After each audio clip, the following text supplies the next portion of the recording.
धन्यवाद बच्चों। तो बच्चों हम लोग यहाँ पे स्टार्ट करते हैं लाइट एनर्जी का चैप्टर। तो बच्चों यहाँ पे जो लाइट एनर्जी का चैप्टर है वो काफी मनोरंजक चैप्टर है, तो इसको हम लोग पढ़ते हैं। तो चैप्टर का नाम है लाइट एनर्जी, ठीक है।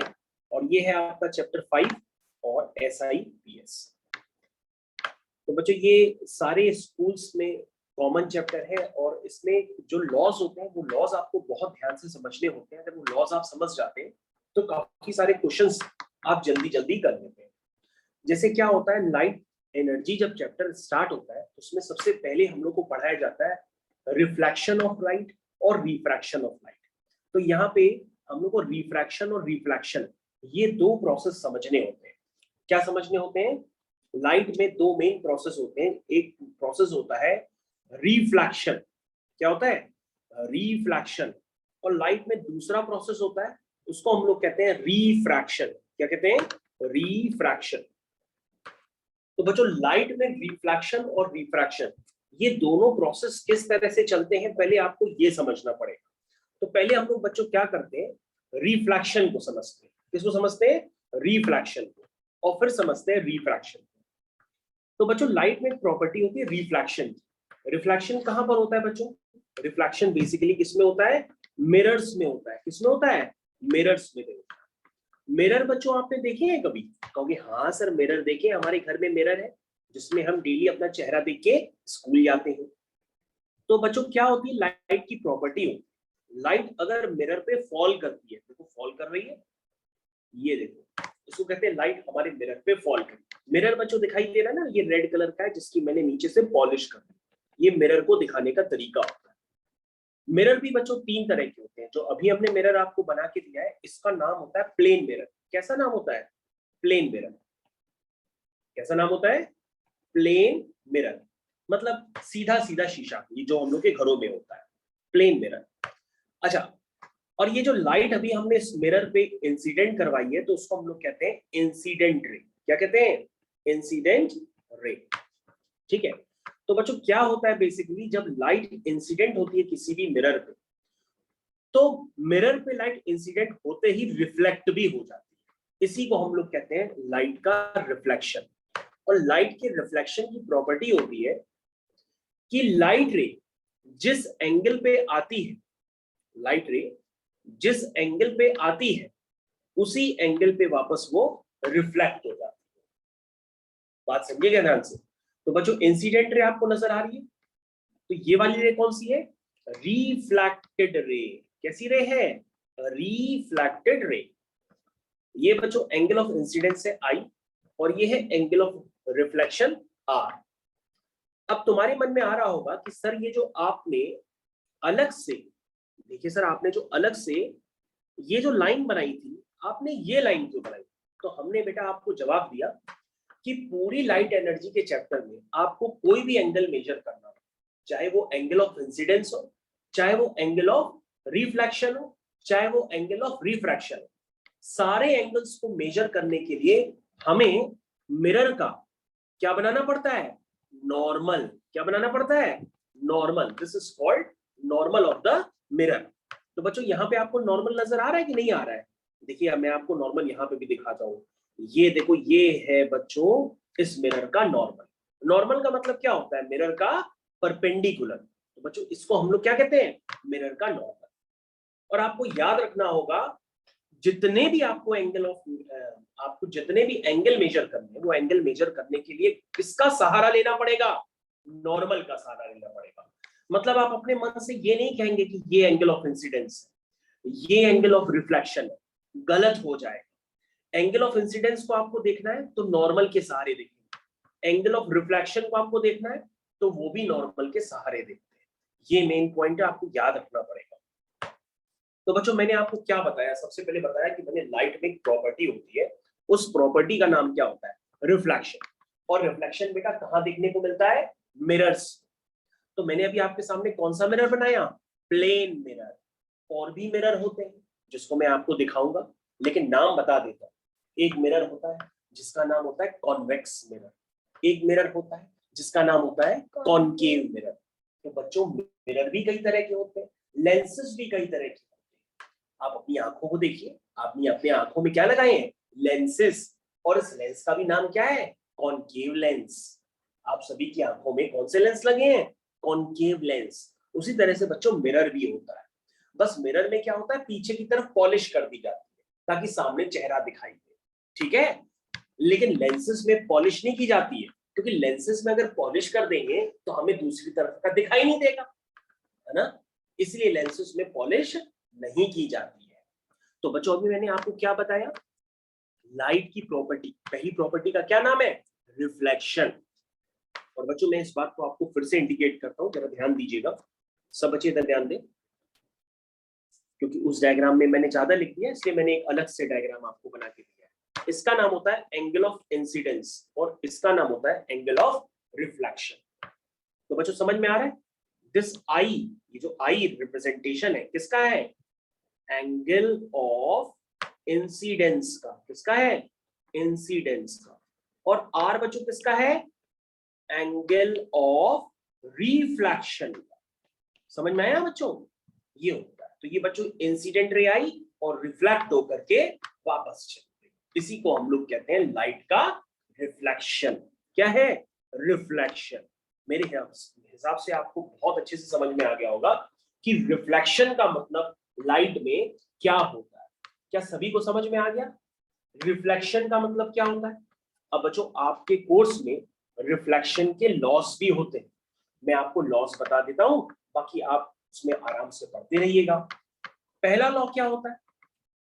पहला लॉ ये होता है बच्चों कि जो एंगल ऑफ इंसिडेंस होता है वो एंगल ऑफ रिफ्लेक्शन के इक्वल होता है। This is laws of reflection का पहला लॉ। क्या होता है? लॉस। लॉस में आपको क्या बताया जाता है कि angle of incidence equal to angle of reflection. ये बच्चों एंगल को रिप्रेजेंट करने का तरीका होता है, लेकिन अगर आप नहीं समझते हैं तो आप ऐसे भी लिख सकते हैं, angle of incidence equal to angle of reflection. बोलो समझ में आता है? आता है? ये होता है बच्चों पहला लॉ। दूसरा लॉ क्या होता है? दूसरा लॉ बच्चों क्या होता है? दूसरा लॉ समझने के लिए देखो ध्यान से, मैं फिर से आपको एक डायग्राम बना के दिखा रहा हूं, तिल्लम तिल्ली वाला। ये देखिए बच्चों, दोबारा डायग्राम अब आपके सामने। सबसे पहले ये देखिए लाइट रे आई, इसको क्या कहते हैं? Incident ray. इसको क्या कहते हैं? Reflected ray. इसको क्या कहते हैं? नॉर्मल। क्या ये तीनों लाइंस आपको क्लियर है? नाम भी अब आपको याद हो गए कि आपने नॉर्मल बनाया, इंसिडेंट रे बनाया, रिफ्लेक्टेड रे बनाई। आपको क्या समझ में आ रहा है? आपको ये समझ में आ रहा है कि तीनों का मीटिंग पॉइंट क्या है? सेम है। और वो किस पे लाई करता है? इस प्लेन पे लाई करता है। तो हम लोग के पास लॉ क्या होता है लॉस ऑफ रिफ्लेक्शन में? दूसरा लॉ कि incident ray, reflected ray, normal all lie in the same plane. समझ में आया कि तीनों का पॉइंट ऑफ कोइंसिडेंस या तीनों का जो मीटिंग पॉइंट है किसका? नॉर्मल का, इंसिडेंट रे का और रिफ्लेक्टेड रे का। तीनों का पॉइंट, मीटिंग पॉइंट जो भी होता है उसको हम लोग पॉइंट ऑफ कोइंसिडेंस भी कहते हैं। तो तीनों का मीटिंग पॉइंट क्या होता है? एक प्लेन में लाई करता है, इसलिए हम इसको दूसरा लॉ भी कहते हैं। तो बच्चों मैंने आपको दो लॉ बताए हैं। किसके? लॉज ऑफ रिफ्लेक्शन के दो लॉ। एक लॉ ये बताया कि angle of incidence equal to angle of reflection. कोई भी सरफेस अगर वो प्लेन सरफेस है तो हमेशा वो किसको फॉलो करेगी? Angle of incidence equal to angle of reflection. दूसरा क्या बताया कि incident ray, normal, reflected ray, इन तीनों का मीटिंग पॉइंट जो होता है वो एक सेम प्लेन पे लाई करता है। समझ में आया? ठीक है बच्चों, आपको समझ में आया? तो इसी बात पे हम लोग आगे चर्चा करते हैं, इस चर्चा को आगे बढ़ाते हैं और नई हेडिंग डालते हैं। अब उस नई हेडिंग में आपके पास क्या आएगा? लाइट की दूसरी प्रॉपर्टी जो आपके सर ने पढ़ाई थी। क्या है दूसरी प्रॉपर्टी का नाम? रिफ्रैक्शन। क्या नाम होता है? रिफ्रैक्शन। तो बच्चों हम लोग दूसरी प्रॉपर्टी को समझने जाएंगे, इसका नाम होता है रिफ्रैक्शन। तो लाइट की दो प्रॉपर्टी होती है, एक होता है रिफ्लेक्शन और एक होता है रिफ्रैक्शन। तो बेटा रिफ्लेक्शन जो होता है मिरर्स में होता है, लेकिन रिफ्रैक्शन कहां होता है? ग्लासेस में होता है। लेंसेज में होता है, ट्रांसपेरेंट सरफेसेस पे होता है, क्या होता है, रिफ्रैक्शन। तो तुमने रिफ्रैक्शन के लॉस को समझने के लिए आगे हम लोग चर्चा चालू करते हैं। सबसे पहले हम क्या करेंगे, हम एक सरफेस बना लेते हैं। ये देखिए मैंने एक सरफेस बनाया। अब ये जो सरफेस है वो ट्रांसपेरेंट है, मतलब सरफेस के ऊपर अलग मीडियम है और सरफेस के नीचे अलग मीडियम, ठीक है ना। अब बच्चों जब लाइट रे आएगी तो लाइट रे आने से पहले आप क्या करेंगे, हमेशा उस सरफेस का पहले क्या बना लेंगे, नॉर्मल, क्योंकि बेटा हमें एंगल्स भी तो मेजर करने होते हैं। चलिए, तो सबसे पहले हमारे पास ये लाइट रे आई, लाइट रे आई, इसको हम लोग क्या कहते हैं, इंसिडेंट रे, और इसको हम कहते हैं एंगल ऑफ इंसिडेंस, और इसको हम लोग कहते हैं नॉर्मल। सर बहुत अच्छा, ये तो क्लियर हो गया। हमने कहा लाइट रे एक मीडियम से दूसरे मीडियम में जाएगी, एक मीडियम से दूसरे मीडियम में जाएगी। जो ऊपर वाला मीडियम है वो हल्का है, नीचे वाला मीडियम क्या है, भारी है। तो उसको फिजिक्स की लैंग्वेज में क्या कहते हैं, हल्के वाले मीडियम को कहते हैं रेयर, हल्के वाले मीडियम क्या कहते हैं, रेयर, और भारी वाले मीडियम को क्या कहते हैं, डेंसर। रेयर मतलब जैसे एयर है, डेंसर मतलब जैसे कोई लिक्विड है, ग्लास, कॉफी, कुछ भी हो सकता है। तो तुमने कहा कि ऊपर रेयर है नीचे डेंसर है, और लॉ क्या बनाया गया, लॉ ये बनाया गया है कि जब लाइट रेयरर से डेंसर मीडियम में आती है तो क्या होता है, तुम कहोगे वही होता है जो मंजूरन खुदा होता है। ऐसे थोड़ी नहीं होता, ये कोई हिस्ट्री थोड़ना पड़ रहे हैं, ये लाइट का ओरिजिनल पाथ है। लाइट का ओरिजिनल पाथ मैंने आपको बताया, ये है, समझ रहे हो, ये क्या है, लाइट का ओरिजिनल पाथ। लेकिन वो ओरिजिनल पाथ को फॉलो नहीं करती है, बल्कि डेंसर मीडियम में आने पर वो लाइट रे नॉर्मल की तरफ बेंड कर जाती है। तो बच्चों की लॉ, जब लाइट रे रेयरर से डेंसर मीडियम की तरफ जाती है तो नॉर्मल की तरफ झुक जाती है। तो तुम कहोगे सर, ओ सर, हमने कहा एक्चुअल पाथ कहाँ है, तुम कहोगे सर ये देखिए ये तो लाइट का एक्चुअल पाथ, देखो ये लाइट रे थी ना, इसका एक्चुअल पाथ तो ये है, लेकिन हम इसको नॉर्मल की तरफ बेंड कराएंगे, बेंड कराएंगे तो इस तरफ आएगी, और अवे कराएंगे तो इस तरफ जाएगी, समझ रहे हो। तो लाइट रे अपने एक्चुअल पाथ से बेंड होती है या अवे होती है। एक्चुअल पाथ क्या है लाइट का, ये, बेंड होगी तो इस तरफ, अवे होगी तो उस तरफ। तो बेंड किसकी तरफ होनी है, नॉर्मल की तरफ। कहाँ है नॉर्मल, इस तरफ, तो उस तरफ बेंड होगी। नॉर्मल से अवे होगी तो किस तरफ होगी, उस तरफ होगी। क्या बात समझ में आ रही है सबको, बोलो भाई। तो बच्चों आपने क्या किया है, रेयरर से डेंसर मीडियम में लाइट को, रेयरर से डेंसर मीडियम में लाइट को रिफ्रैक्ट कराया है। तो इसमें लॉ क्या लगेगा कि वो नॉर्मल की तरफ बेंड हो जाएगी। तो देखो मैंने नॉर्मल की तरफ बेंड कर दिया, तो लाइट रे अपने एक्चुअल पाथ से नॉर्मल की तरफ बेंड हो गई। ये है रिफ्रैक्शन, यही क्या है, रिफ्रैक्शन। बोलो भाई समझ में है, इसी को हम लोग क्या कहते हैं, रिफ्रैक्शन। और रिफ्रैक्शन का लॉ क्या बना कि जब लाइट रे रेयरर मीडियम से डेंसर मीडियम में जाती है तो नॉर्मल की तरफ बेंड हो जाती है। बोलो समझ में आया सबको। तो बेटा ये क्या है, एंगल ऑफ इंसिडेंस, क्या है, इंसिडेंस। और बच्चों ये क्या है, कहोगे सर ये है एंगल ऑफ रिफ्रैक्शन। पहले रिफ्लेक्शन था, अब रिफ्रैक्शन है, तो उसका नाम क्या हो गया, एंगल ऑफ रिफ्रैक्शन। क्या नाम होता है, एंगल ऑफ रिफ्रैक्शन। तो बच्चों हम इसको लॉ की तरह लिख दें क्या, कहोगे सर हाँ लिख दीजिए, वरना हम लोग भूल जाएंगे।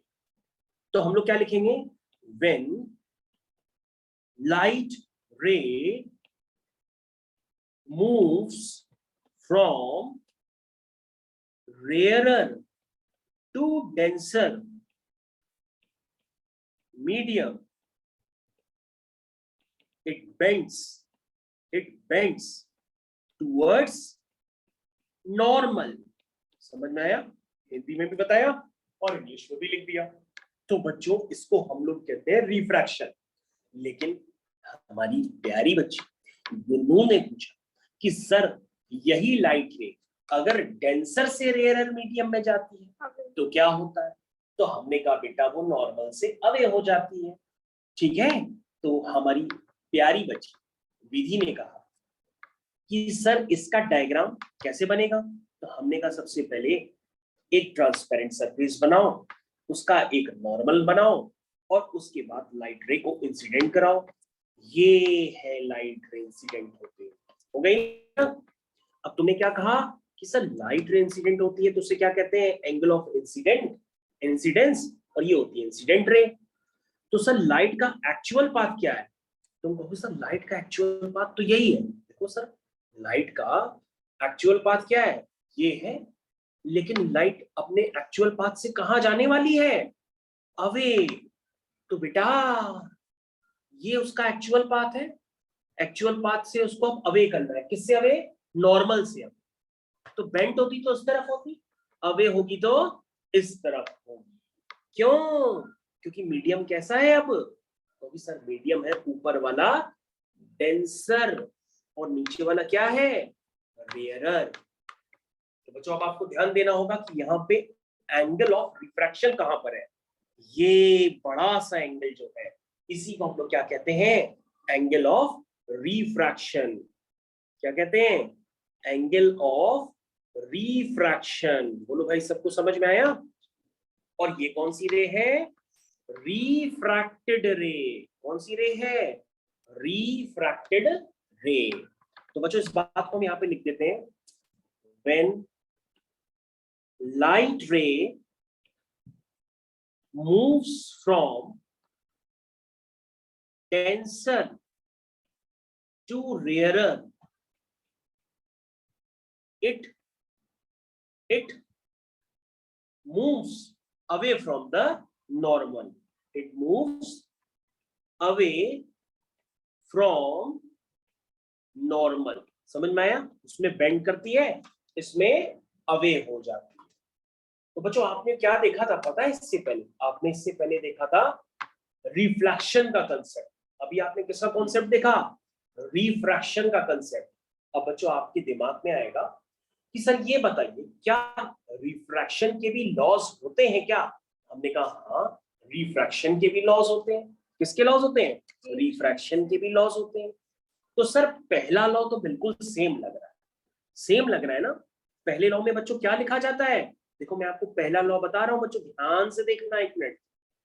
देखो बच्चों ये इंसिडेंट रे है, ध्यान से देखो, ये देखो ये इंसिडेंट रे, ये देखो नॉर्मल, ये देखो रिफ्रैक्टेड रे। तीनों नजर आ रहे हैं एक साथ?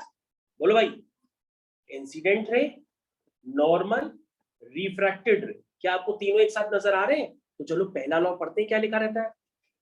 The incident ray normal at the point of incidence and the refracted ray all lie in the same plane. समझ रहे हो? देखो इसका भी मीटिंग पॉइंट, नॉर्मल का भी मीटिंग पॉइंट और रिफ्रैक्टेड रे का भी मीटिंग पॉइंट, तीनों का क्या है? सेम है। इसलिए बच्चों लॉज ऑफ रिफ्रैक्शन का पहला लॉ क्या बनता है? क्या बनेगा बच्चों लॉ? जल्दी से हमको बताइए राजा बच्चों। बच्चों पहला लॉ बताइए कैसे लिखेंगे? The incident ray, the normal at the point of incidence, at the point of incidence and refracted ray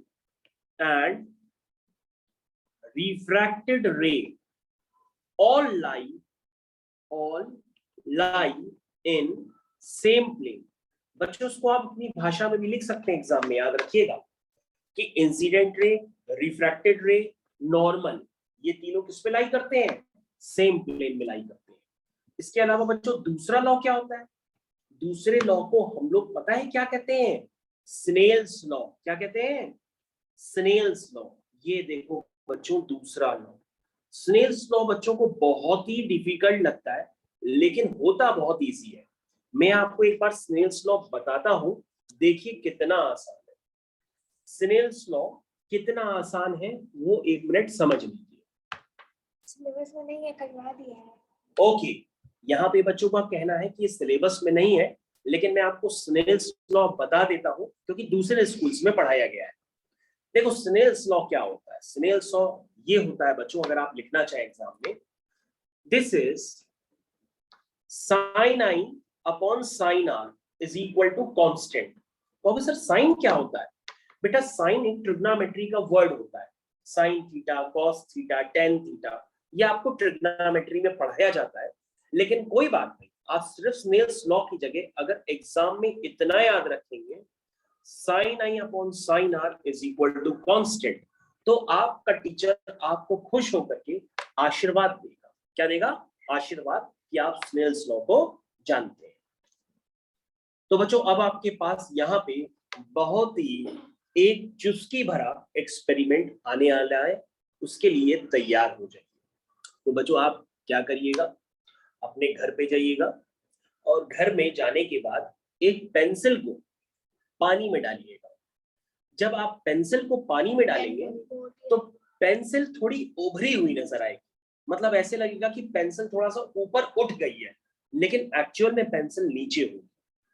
कभी कभी बच्चों हम लोग को ऐसा लगता है कि कभी कभी गंगा जी में लगता है कि ये देखो ये है मछलियां, पापा देखो है, लेकिन अगर हाथ डाल के पकड़ेंगे तो वो मछली हाथ में नहीं आएगी, क्योंकि उसकी एक्चुअल डेप्थ पानी में ज्यादा होती है, लेकिन दिखती है ऐसे कि ऐसे लगता है ऊपर ही ऊपर से उसको निकाल ली, लेकिन निकलती नहीं है। तो उसको बच्चों हम लोग कहते हैं अपरेंट डेप्थ।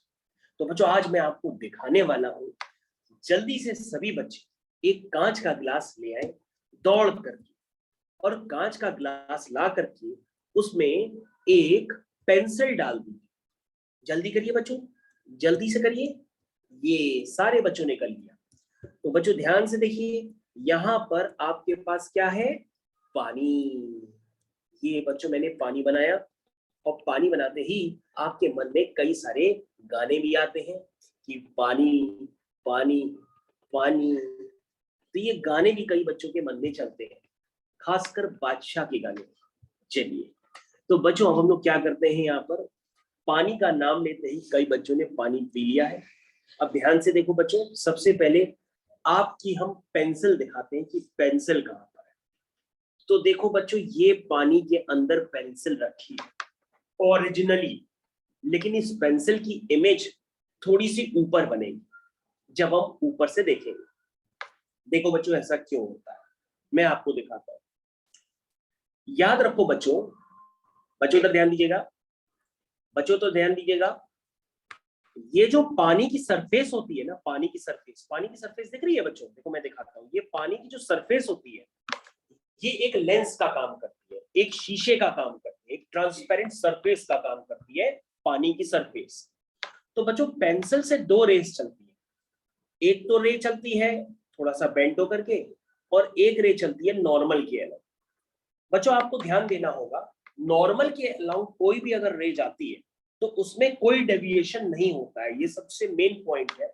नॉर्मल के अलाउ कोई भी रे चलेगी तो वो बिना डेविएट किए सीधे निकल जाती है, उसमें कोई भी रिफ्रैक्शन वगैरह नहीं होता है। तो एक तो रे बच्चों आपके सामने गई, और दूसरी रे ये जा रही है पेंसिल से चल करके, ठीक है ना बच्चों, समझ में आ रहा है? ये तो रे नॉर्मल के अलाउ चली गई, उसमें कोई डेविएशन नहीं होता। दूसरी रे बच्चों जो जा रही है उसको देखो ध्यान से, ये है बच्चों आपकी दूसरी रे, दिखाई दे रही है सबको? ये दूसरी रे मैंने बनाई। अब ये बताओ बच्चों, जब तक इमेज का फॉर्मेशन तभी होता है जब तक दो रे आपस में मिल ना जाए। जब तक दो रे आपस में मिलेंगे नहीं, इमेज का फॉर्मेशन नहीं होगा। तो बच्चों पेंसिल से, ये देखो ये पेंसिल है, यहां से दो रे ले, लेकिन ये दो रे मिलेंगी कहां पे?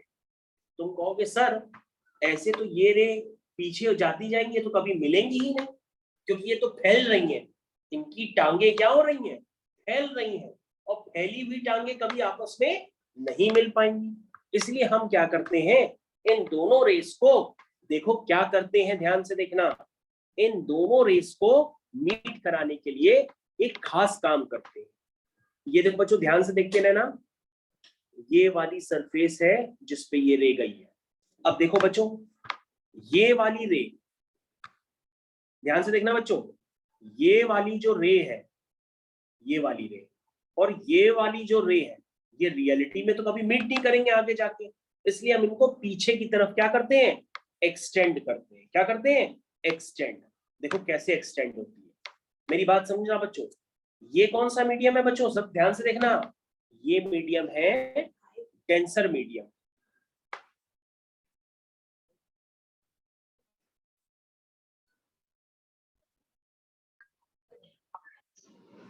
तो बच्चों देखो ये कौन सा मीडियम है, ये है डेंसर मीडियम, और ऊपर वाला मीडियम कौन सा है, रेयरर मीडियम। तुम्हारी लाइट रे बच्चों ध्यान से देखना कैसे चल रही है, डेंसर से रेयरर। तो ये लाइट रे का एक्चुअल पाथ है, ये लाइट रे का कैसा है, एक्चुअल पाथ है। लेकिन मैंने आपको क्या बताया था, जब लाइट रे डेंसर से रेयरर जाएगी उसमें आपको क्या देखने को मिलेगा कि वो नॉर्मल से अवे हो जाती है। क्या हो जाती है, अवे। ये बात सबको समझ में आई। तो बच्चों अगर आप अभी भी ध्यान से देख रहे हैं तो बेंट होगी तो इस तरफ होगी, लेकिन हमें तो अवे करना है। देखो ये उसका एक्चुअल पाथ। तो एक्चुअल पाथ में अगर रेयरर टू डेंसर होता तो बेंड करती, तो नॉर्मल की तरफ बेंड इस तरफ होती, लेकिन हमें तो अवे करना है क्योंकि डेंसर से रेयरर है। तो ये देखो अवे हो गई। तो लाइट रे जब नीचे पेंसिल से चल के आई, देखो जब लाइट रे नीचे पेंसिल से चल के आई तो उसमें क्या दिखा, रिफ्रैक्शन दिखा। रिफ्रैक्शन कैसे दिखा, क्योंकि लाइट रे कैसे आ रही है, डेंसर से रेयरर मीडियम में जा रही है, और डेंसर से रेयरर मीडियम में जाते समय क्या होगा, उसमें रिफ्रैक्शन होगा। लेकिन रिफ्रैक्शन में आपको क्या नजर आएगा कि वो लाइट रे बेंट नहीं करेगी नॉर्मल की तरफ एक्चुअल पाथ से, बल्कि अवे हो जाएगी। बोलो भाई ये समझ में आई, देखो अवे कर दिया मैंने, बोलो सबको समझ में आया। तो बच्चों ये फाइनल मैंने रेड कलर से इसको इंडिकेट कर दिया, ये लाइट रे जा रही है। अब बच्चों क्या ये अभी भी फ्यूचर में मीट करेंगे, बताइए, क्या ये लाइट रे और क्या ये लाइट रे अभी भी फ्यूचर में मीट करेंगे, नहीं करेंगे। इसलिए बच्चों उस लाइट को हम पीछे की तरफ एक्सटेंड करते हैं। ध्यान से देखना बच्चों, जो रेड वाली लाइट है उसको हम पीछे की तरफ एक्सटेंड करते हैं। ये देखो पीछे की तरफ एक्सटेंड कर दिया, ठीक है ना। और नॉर्मल वाली लाइट भी पीछे की तरफ अगर आप देखें तो यहां पर है ना। तो ये दोनों लाइट रे एक्चुअल में कहां मीट करती हैं, इस जगह पे मीट करती हैं। तो पेंसिल कहां पर है, यहां पर है ओरिजिनल, लेकिन बनी कहां है, यहां पर। तो देखो बच्चों इमेज पेंसिल की ऊपर नजर आ रही ना, इमेज कैसी नजर आ रही है पेंसिल की, ऊपर। बोलो समझ में आ रहा है। तो बच्चों यही बात आपको समझनी है। और अगर आप अपना डायग्राम देख रहे होंगे तो मैं डायग्राम में आपको इंडिकेट करता हूं कि देखो बच्चों ये ऑब्जेक्ट है और इस ऑब्जेक्ट की ये क्या है, इमेज। इमेज को आई से रिप्रेजेंट करते हैं। और बच्चों यहां पर हम आंख बनाना चाहें तो हम आंख भी बना सकते हैं, और वो आंख यहां जब देखेगी तो उसे क्या नजर आएगा, पेंसिल की इमेज। कुल मिलाकर इसमें ओरिजिनल बात यह है कि पेंसिल नीचे होती है लेकिन उसकी इमेज ऊपर बनती है। बोलो भाई समझ में आया। बाकी नेमिंग बच्चों हम कर देते हैं। ये वाटर है, ठीक है। तो पेंसिल की रियल डेप्थ आपको पता है क्या है, ये देखो ये पेंसिल की रियल डेप्थ है, यहां पर थी नीचे, है ना। बोलो भाई रियल डेप्थ सबको नजर आ रही है, रियल डेप्थ। अब बच्चों ये बताओ पेंसिल बनी कहां पर है, ये बनी है पेंसिल। तो ये पेंसिल की कौन सी इमेज हो गई, पेंसिल की रियल डेप्थ। और इसको हम लोग क्या कहेंगे, अपरेंट डेप्थ। मतलब लग रहा पेंसिल यहां पर है लेकिन है नहीं, वो नीचे है, इसलिए हम इसको कहते हैं अपरेंट। क्या कहते हैं, अपरेंट। अपरेंट मतलब जैसे फील हुआ लेकिन वहां पे है नहीं, इसलिए हम इसको अपरेंट डेप्थ कहते हैं। ये बात समझ में आई सबको। तो बच्चों ये कौन सी हेडिंग के अंदर आता है, the depth of water in a vessel when seen from air appear to be less. तो थी उसकी डेप्थ ज्यादा लेकिन दिखाई डेप्थ कम देती है। ऐसे लगता है हाथ डालेंगे और पेंसिल निकल आएगी, लेकिन एक्चुअल में वो नीचे होती है। तो बच्चों आपको समझ में आया ये रे डायग्राम, और उसमें रिफ्रैक्शन का यूज भी हुआ। कैसे यूज हुआ, जब लाइट रे डेंसर से रेयर में जाती है तो नॉर्मल से अवे हो जाती है, और नॉर्मल से अवे होते ही एक्चुअल लाइट रे ये हो गई जो फ्यूचर में मीट नहीं करेंगी, इसलिए हम इनको पीछे की तरफ एक्सटेंड करते हैं और ये आपस में मीट करते हैं। बोलो भाई, समझ में आया सबको? ये होता है डायग्राम।